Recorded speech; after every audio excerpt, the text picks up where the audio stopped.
नमस्कार दोस्तों, आप देख रहे हैं ईटी हिंदी मार्केट रिपोर्ट। आज हम बात करेंगे पीसीएस टेक्नोलॉजी लिमिटेड के हालिया फाइनेंशियल नतीजों की, जो 31 मार्च 2025 को समाप्त हुए क्वार्टर और पूरे वित्तीय वर्ष के लिए घोषित किए गए हैं।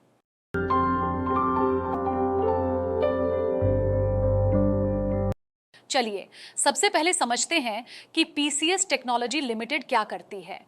डॉक्यूमेंट के अनुसार कंपनी मुख्य रूप से आईटीएस यानी इंफॉर्मेशन टेक्नोलॉजी एनेबल्ड सर्विसेज से जुड़े फैसिलिटी मैनेजमेंट सेगमेंट में काम करती है। कंसोलिडेटेड आधार पर 31 मार्च 2025 को समाप्त हुए वित्तीय वर्ष के लिए कंपनी की कुल आय यानी टोटल इनकम 412.98 लाख रुपए रही। पिछले वित्तीय वर्ष यानी 2024 में यह 340.07 लाख रुपए थी। अब बात करते हैं मुनाफे की।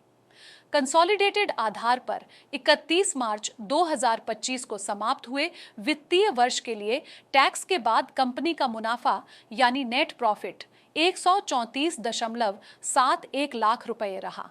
पिछले साल यह 102.35 लाख रुपए था। यह दर्शाता है कि कंपनी ने पिछले वित्तीय वर्ष के मुकाबले इस वित्तीय वर्ष में अपनी प्रॉफिटेबिलिटी में सुधार किया है। एक निवेशक के तौर पर यह एक सकारात्मक संकेत है। अगर हम सिर्फ आखिरी क्वार्टर यानी 31 मार्च 2025 को समाप्त हुई तिमाही के कंसोलिडेटेड नतीजों को देखें तो कुल आय 103.26 लाख रुपए रही, जबकि पिछले साल इसी तिमाही में यह 89.63 लाख रुपए थी। स्टैंडअलोन आधार पर भी नतीजे इसी तरह का रुझान दिखाते हैं। वित्तीय वर्ष 2025 में कुल आय 407.18 लाख रुपए और नेट प्रॉफिट 131.04 लाख रुपए रहा। स्टैंडअलोन आधार पर आखिरी क्वार्टर में कुल आय 101.81 लाख रुपए और नेट प्रॉफिट 38.02 लाख रुपए रहा। अर्निंग पर शेयर यानी ईपीएस कंसोलिडेटेड आधार पर वित्तीय वर्ष 2025 के लिए 0.64 रुपए रहा, जो पिछले साल 0.49 रुपए था। यह भी प्रति शेयर कमाई में वृद्धि दर्शाता है। एक और महत्वपूर्ण घटनाक्रम में कंपनी ने 39,75,009% non cumulative non convertible redeemable preference shares को रिडीम किया है, यानी उनका भुगतान कर दिया है। यह कंपनी की लायबिलिटीज को कम करता है। चलिए अब बैलेंस शीट पर एक नजर डालते हैं। 31 मार्च 2025 को कंसोलिडेटेड आधार पर कंपनी के टोटल एसेट्स 4,612.07 लाख रुपए थे, जो पिछले साल 4,857.38 लाख रुपए थे। इक्विटी और लायबिलिटीज साइड पर टोटल इक्विटी 4,551.54 लाख रुपए रही, जबकि पिछले साल यह 4,418.91 लाख रुपए थी। करंट लायबिलिटीज में ट्रेड पेएबल्स और अन्य लायबिलिटीज शामिल हैं। टोटल करंट लायबिलिटीज 31 मार्च 2025 को 57.19 लाख रुपए थीं। इन्वेस्टिंग एक्टिविटीज से net cash flow inflow 202.55 lakh रुपए रहा। इसमें फिक्स्ड एसेट्स की खरीद और इंटरेस्ट रिसीव्ड शामिल है। फाइनेंसिंग एक्टिविटीज से net cash flow outflow 428.39 lakh रुपए रहा। इसमें मुख्य रूप से बोरोविंग्स का रीपेमेंट शामिल है। वित्तीय वर्ष के अंत में 31 मार्च 2025 को कंसोलिडेटेड आधार पर कंपनी के पास कैश और कैश इक्विवेलेंट्स 3,286.37 लाख रुपए थे। नतीजों के अलावा बोर्ड मीटिंग में कुछ और महत्वपूर्ण फैसले भी लिए गए, जो कंपनी के गवर्नेंस और भविष्य के लिए मायने रखते हैं। बोर्ड ने मैसर्स कौशल दोषी एंड एसोसिएट्स को वित्तीय वर्ष 2025-26 से शुरू होने वाले 5 लगातार वर्षों के लिए कंपनी का सेक्रेटेरियल ऑडिटर नियुक्त करने की मंजूरी दी है। इस नियुक्ति को शेयर होल्डर्स की मंजूरी के लिए रिकमेंड किया गया है। सेक्रेटेरियल ऑडिटर यह सुनिश्चित करते हैं कि कंपनी सभी कानूनी और नियामक आवश्यकताओं का पालन कर रही है। यह एक निवेशक के तौर पर आपके लिए महत्वपूर्ण है क्योंकि यह कंपनी में पारदर्शिता और अनुपालन को बढ़ाता है। बोर्ड ने कंपनी की कई महत्वपूर्ण पॉलिसियों में संशोधन को भी मंजूरी दी है।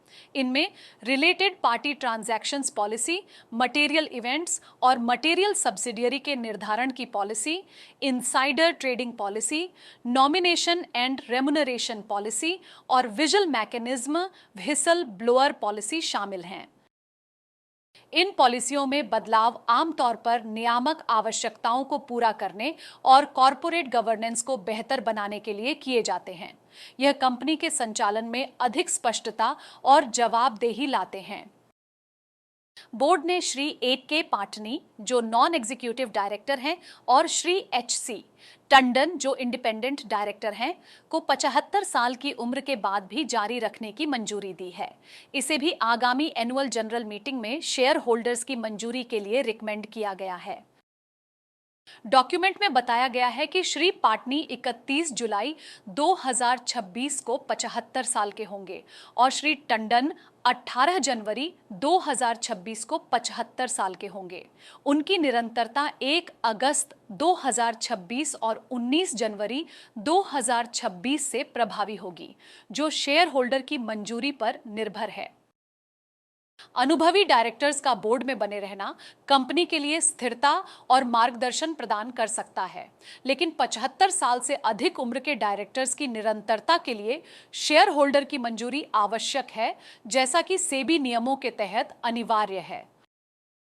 ऑडिटर की अदर मैटर रिपोर्ट में बताया गया है कि उन्होंने 2 सब्सिडियरी कंपनियों के फाइनेंशियल नतीजों का ऑडिट नहीं किया है।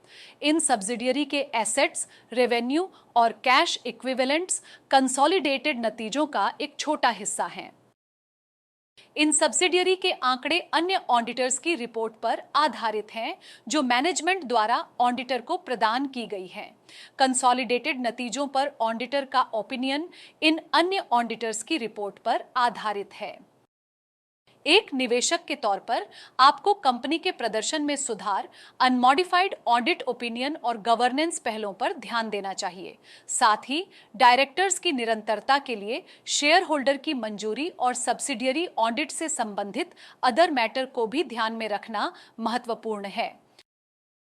कंपनी के फाइनेंशियल नतीजे और अन्य घोषणाएं उनकी वेबसाइट www.pcstech.com पर भी उपलब्ध हैं, जहां आप विस्तृत जानकारी देख सकते हैं। तो दोस्तों, यह था PCS टेक्नोलॉजी लिमिटेड के नतीजों का हमारा एनालिसिस। उम्मीद है कि यह जानकारी आपके इन्वेस्टमेंट डिसीजन लेने में मददगार साबित होगी। अगर आपके कोई सवाल हैं या आप किसी और कंपनी के बारे में जानना चाहते हैं तो कमेंट्स में जरूर बताएं। इस वीडियो को लाइक और शेयर करना न भूलें और हमारे चैनल को सब्सक्राइब करें ताकि आपको ऐसी महत्वपूर्ण फाइनेंशियल जानकारी मिलती रहे। धन्यवाद।